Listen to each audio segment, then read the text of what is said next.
innal insana li rabbihi lakanud wa innahu ala zalika la shahid wa innahu li hubbil ghayri la shadid. Le rabbihi lakanud. L'homme, en ce qui concerne au Seigneur, il est négligent. Il s'en fout, hein. Et lui-même, Allah dit, lui-même, il est conscient, cet homme-là même, il sait qu'il fait là, c'est ça même. Mais quant aux choses qui concernent lui, sa vie terrestre, son intérêt, là, il est fort dans ça. Il n'est pas négligent. Il est concentré. Vous dites à l'humanité, oui, on avait le nom de Dieu, mais on a perdu ça. Mais le nom de Adam n'est pas perdu. Le nom de Noé n'est pas perdu. Le nom d'Abraham n'est pas perdu. Ismaël, Isaac, les prophètes, leur nom là, n'est pas perdu. Mais le Dieu qu'ils ont prêché là, c'est le nom là qui est disparu. Hein? Le Dieu que les prophètes ont prêché, c'est son nom qui est disparu. Et puis les gens croient, ouais, c'est vrai. Donc c'est qu'ils ont fait, tellement qu'ils veulent les bobiner, ils ont mis là-bas les 4 lettres, dit Yod, He, Vav, He, il dit c'est tétragramme. Et ouais, c'est le tétragramme. Ils ont mis ça là-bas, tétragramme comme ça. Il dit ouais, c'est ça, c'est le nom. Maintenant, il sait que pour continuer à bobiner les hommes, de vous éloigner de la réalité parce que le nom c'est Allah. Le nom c'est Allah. Mais parce qu'il veut maintenir cette idéologie que nous sommes de peuple élu, nous sommes de peuple de Dieu, ils vont anarquer l'intelligence des hommes. Il dit non, c'est tétragramme, mais on ne connaît pas le nom, on va dire que Hachem, c'est le nom. Mais quel est le nom? Hein? Il dit c'est Hachem. Hachem dit, Hachem a dit. Hachem c'est pas un nom, je vous dis. Hachem c'est pas un nom. Hachem veut dire le nom. Hachem. En arabe on dit Al-Ism. Hachem, Al-Ism. Le nom. Mais c'est quoi le nom? Il dit non, on ne peut pas le prononcer. Parce, pourquoi? Est-ce que ça existe? Ok, tu vas le prononcer. Mais il faut... Quel est le nom que tu ne peux pas prononcer? C'est perdu. Vous pouvez croire ça? Vous pouvez croire ça? Et vous êtes là aujourd'hui, sur le peuple, vous dites, hein, le salut vient de ce peuple. Et vous croyez en ça. Une foi comme ça qui n'est pas complète. Parce que le cœur, le fondement, la base d'une croyance là, c'est le nom de la divinité. Lorsque un fidèle est déconnecté avec le nom de sa divinité, il est vide. Le pont est coupé. Comment tu peux te connecter à celui que tu adores? Sans son nom. Maintenant, vous invoquez qui? Vous avez dit que le nom est perdu. Maintenant, celui que vous invoquez là, c'est qui? C'est le nom de qui? Dit Hachem. Mais c'est quoi le nom? Vous dites que le nom. Mais ça n'a pas de sens, frère. Hachem, on te demande pardon. Oh Hachem, oh le nom. Mais ça ne veut rien dire. Ça n'a pas de sens. Oh le nom, on te demande pardon. Oh le nom, nous t'invoquons. Quel est le nom? Qul dit. Oh Allah. Il est Allah. Il est Allah. Innani anna Allah. La ilaha illa anna. Je suis Allah. Point de divinité autre que moi, hormis moi. Fa'budouni, adorez-moi. Voilà ce que vous ne voulez pas accepter. Voilà ce que vous voulez dire aux hommes.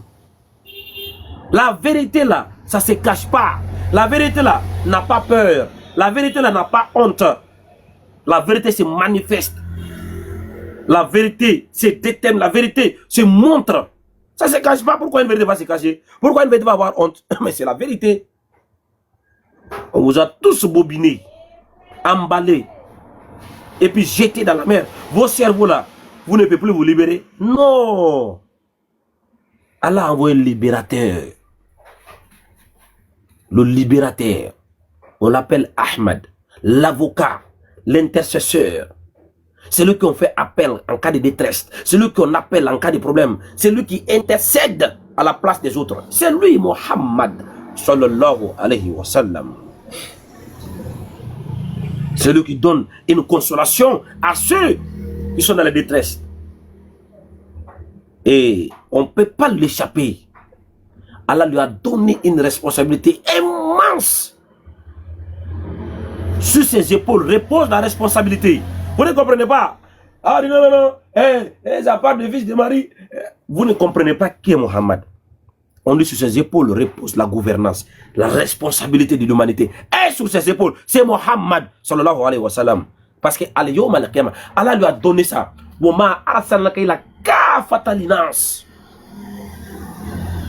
Toute l'humanité sont sous ta responsabilité à partir d'aujourd'hui. C'est lui le gouverneur. Allah l'a accordé d'être le gouverneur de ce bas monde. Ah oui. C'est pour toi. Tu m'entends pas, Youssef? Est-ce que vous m'entendez, vous les autres là? S'il vous plaît, si vous m'entendez. Non, t'attends. Bon, Youssef, est-ce que c'est pas à ton niveau? Voilà. La responsabilité d'être le chef de ce bas monde, le président, le responsable de ce bas monde a été donné à Mohammed. Donc c'est sur ses épaules. Mohammed n'a rien caché. Et dans le Coran, Allah dit, il a envoyé pour venir exposer ce que les gens cachent dans le livre. Mais parmi le secret que les gens ne donnent pas là, c'est le nom du Créateur. Et c'est le plus grand secret que Mohammed a dévoilé. Il dit, c'est Allah. Vous dites que c'est pas ça. Qu'est-ce que c'est alors? Hein? Il dit, le nom c'est Allah. Vous dites non, c'est pas ça. Mais c'est quoi alors le nom? C'est comme si quelqu'un... Moi, j'ai une preuve. Toi, tu n'as pas de preuve. Et puis tu dis que c'est que moi, c'est pas ça. Mais là, pour toi, là, donne. Tu dis, il n'y en a pas. Mais est-ce que vous pouvez ouvrir vos cerveaux là? Hein? Tellement que l'emballage, le col n'est pas encore fini. Les chrétiens ont déjà emballé tellement que les cerveaux ne peuvent plus sortir. Il n'y a même pas de trou. On dit, ok, le Dieu là, il y a 3 personnes. Il y a le Père, il y a le Fils, et puis il y a le Saint-Esprit. Et quel est le nom du Père? Non, non, non, il s'appelle Jésus. Quel est le nom du Saint-Esprit? Il s'appelle Jésus. Et chrétien. Pourquoi vous faites ça vous-même? Pourquoi vous faites ça à vous-même? Pourquoi vous acceptez que vos cerveaux soient emballés comme ça, comme un colis? On dit il y a le Père, le Fils et le Saint-Esprit. Au nom du Père, au nom du Fils et au nom du Saint-Esprit. Le Père là s'appelle comment? Le Saint-Esprit s'appelle comment? Le Fils s'appelle comment? Vous ne connaissez pas le nom, mais regardez ce qu'on vous dit. On dit non, le Fils, le Père et le Saint-Esprit, ils s'appellent Jésus. Ah, voilà le problème de ces noms-là. Voilà pourquoi ce sujet a créé des dégâts dans le cerveau de ceux qui saisissent le sujet et qui prennent le temps pour réfléchir. Parce que si Jésus n'est pas le nom, Jésus c'est un faux nom là-haut. Quel est le nom du Père, alors le Saint-Esprit et le Fils? Ils s'appellent comment? C'est quoi leur nom? Hein? Parce que le nom Jésus c'est un nom français. Alors que le français n'existait pas à l'époque du fils de Marie. Il n'y avait pas français. C'est le latin qui était des langues des impérialistes. Et puis il y a le grec qui était une langue administrative et commerciale pour des colons qui sont venus. Il n'y avait pas français. Ah frère, c'est dans ce contexte-là. Ok, si on fait un pas d'abord, j'attire votre attention. On va faire marche arrière. Ok, on va à l'époque, donc le français n'existait pas. On prend le temps d'abord, donc le français n'existait pas. Les personnes concernées dans le fils de Marie et son peuple, et ils parlaient l'araméen dans leur localité. Parce qu'ils n'étaient pas des peuples dans l'administration ou dans le commerce. Voilà. Ce sont des pauvres pêcheurs en Palestine. Voilà. Donc, ils n'avaient pas cette connaissance.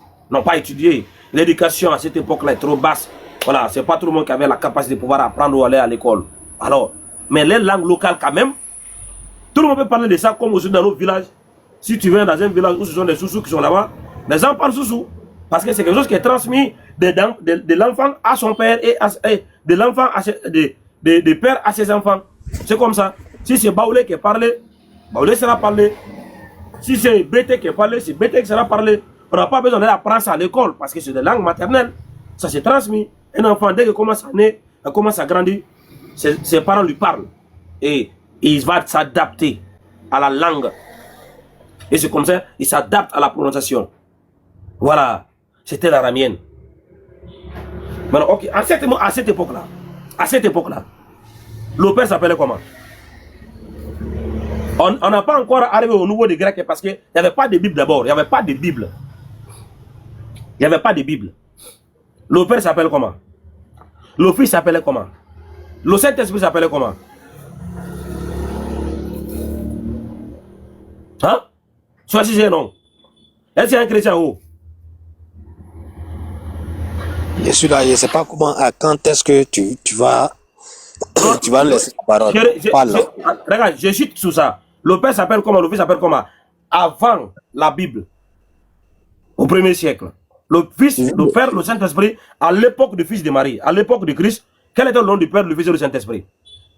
Tu as vu que je t'ai écouté patiemment. Tu sais qu'il y a. Est-ce que tu peux répondre? Je n'ai pas fini. Tu veux répondre? Non, je ne vais pas répondre à ça. Ok, mets-toi. Il ne va pas répondre. Vous voyez le problème? Coupe ton micro. Il ne va pas répondre. Non, doucement.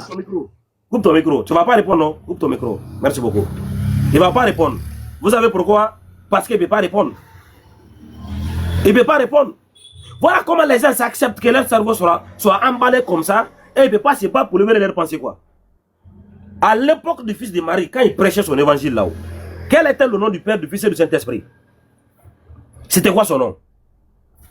Parce que ne pas me parler quelque chose qui va venir des milliers d'années plus tard, tu dis son nom. Non. Ok. Je quitte à cette époque.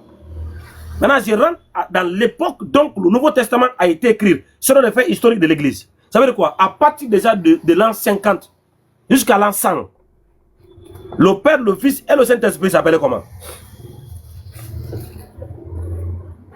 Le Père, le Fils et le Saint-Esprit s'appelaient comment? Tu ne peux connaître pas. Parce qu'on n'a aucune référence de aucun livre, aucune écriture de toute la Bible, le Nouveau Testament. Tous les 27 du Nouveau Testament, on n'a aucune référence. Aucun texte qui a existé de l'an 50 jusqu'à l'an 100 pour servir de témoignage de l'existence de ces livres que vous lisez aujourd'hui. Zéro. Maintenant, à partir du 4e siècle, au moins du 2e siècle, on commence à avoir des fragments. Maintenant, du 2e siècle jusqu'au 4e siècle, le Père, le Fils et le Saint-Esprit s'appelaient comment? Quel est son nom? Le Père, il s'appelait comment? Le Fils, le Saint-Esprit. Quel est leur nom? De cette époque encore, ça maintenant, on va quitter de l'époque du grec maintenant, on rentre dans l'époque du latin, parce que la Bible a été traduite du grec en latin. Maintenant, à partir de l'an 500, jusqu'au 14e, 15e siècle là-haut, le Père, le Fils, le Saint-Esprit, il s'appelait comment? Parce que la Bible qui est massivement utilisée dans les pays occidentaux, les pays européens et toutes les puissances, c'était la Bible latine, la tradition de Saint Jérôme. Quel était le nom du Père, du Fils et du Saint-Esprit à cette époque? C'est à partir du 16e siècle jusqu'à aujourd'hui là-haut. Le nom Jésus a été inventé par l'invention de la lettre J et la lettre I qui n'existait pas. Donc c'est à partir du 16e, 17e siècle, le nom Jésus a fait son apparition dans la Bible. Eh frère, si toi tu ne veux pas vraiment partir à l'enfer, gratuit, cadeau, comment quelqu'un va te dire, le Père s'appelle Jésus, le Fils s'appelle Jésus, et le Saint-Esprit s'appelle Jésus? C'est à quelle époque? Ah, non mais chrétiens, vous êtes forés. Non mes chers frères et sœurs, les gens qui viennent vous prêcher, dont ta vie à Jésus là-haut, quand on parle de personnes qui ont même abandonné leur cerveau là, ils ont pris leur cerveau, ils ont abandonné à la mer et ils sont venus sur la terre. Maintenant la mer flanque avec leur cerveau partout dans la direction de la terre. Ils n'ont plus le contrôle sur leur cerveau. C'est eux là Quiconque va venir auprès de toi qui te dit donne ta vie à Jésus là-haut, il est déjà un ennemi déclaré pour toi dans le monde spirituel parce qu'il ne veut pas tomber, il veut te jeter en l'enfer. Cadeau. Ah oui? Il t'invite comme ça à l'enfer. Et ça, c'est sans embouteillage. Il n'aura même pas des officiers sur la route pour faire contrôle d'identité. Il n'y a pas de contrôle. Il t'invite comme ça à l'enfer, tu passes direct. Sans embouteillage. Donne ta vie à Jésus. Parce que le nom là, c'est le nom qui n'existe pas en réalité. C'est une pure invention humaine. Et ils ont fait une fausse attribution à un personnage historique pour marmailler, mélanger le cerveau des personnes conscientes. Donc sur ce, je vous dis encore, Allah, c'est le nom du créateur de ciel et de la terre dans toutes les langues.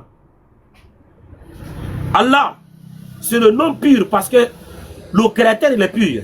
Allah, c'est le nom parfait parce que le créateur il est parfait. Allah, c'est le nom qui s'incline même lorsque tu le prononces dans ta langue, soit croyant ou mécréant. Parce que tout ce qui est dans le ciel sur la terre se prosterne devant Allah. Malgré ou bon gré. Ni dans la Bible grecque, ni dans la Bible hébreu, les noms qu'on vous présente là, les gens vous ont caché le vrai nom. Parce que Hachem n'est pas un nom. C'est quoi le nom? C'est Allah. Allah, c'est le nom. Donc c'est lui qui n'est pas d'accord là.